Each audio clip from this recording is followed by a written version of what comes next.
এমনটা হলে কেমন লাগে তোমরাই বলো। তো হ্যালো এভরিওয়ান, তোমরা সবাই কেমন আছো? আশা করি সবাই ভালো আছো।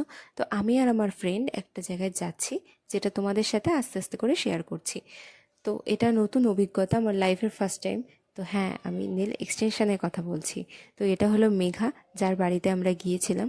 আর ও নতুন শিখেছে, কিন্তু খুবই রিজনেবল প্রাইসে খুবই সুন্দর নেল এক্সটেনশন করায়। তোমাদের যদি কারোর ওর কাজ ভালো লেগে থাকে তাহলে আমার সাথে যোগাযোগ করো, আমি ও নাম্বারটা তোমাদেরকে দিয়ে দেবো। তো আমার নিজের নখটা ভেঙে গেছে, রিসেন্টলি 2 দিন হলো নখটা ভেঙে গেছে। পুজোর সময় যতই হোক, সাজি বা না সাজি, কিন্তু একটু একটু নেল পালিশ তো পরতে পারি, তাই না? তো সেটারও কোনো উপায় নেই, কারণ একটা নখ ভেঙে গেছে মানে আমাকে বাকি সবগুলো নখ ভেঙে ফেলতে হবে, যাই হোক কেটে ফেলতে হবে। তো যাই হোক, ও টুকটুক করে একটা করে নেল পালিশ পরাচ্ছে, মানে একটা আঙুলে অ্যাপ্লাই করছে, আবার একটু ড্রাই করছে, একটা আঙুলে অ্যাপ্লাই করছে, আবার একটু ড্রাই করছে, মানে অনেকটা সময়ের প্রসেস। মানে 1.5 ঘন্টা টাইম লেগেছিল টোটাল, এক হাতে।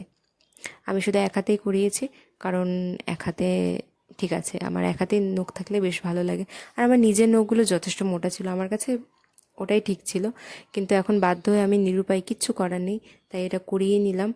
আর লাইফের ফার্স্ট টাইম, তোমরা দেখে বলো কেমন লাগছে।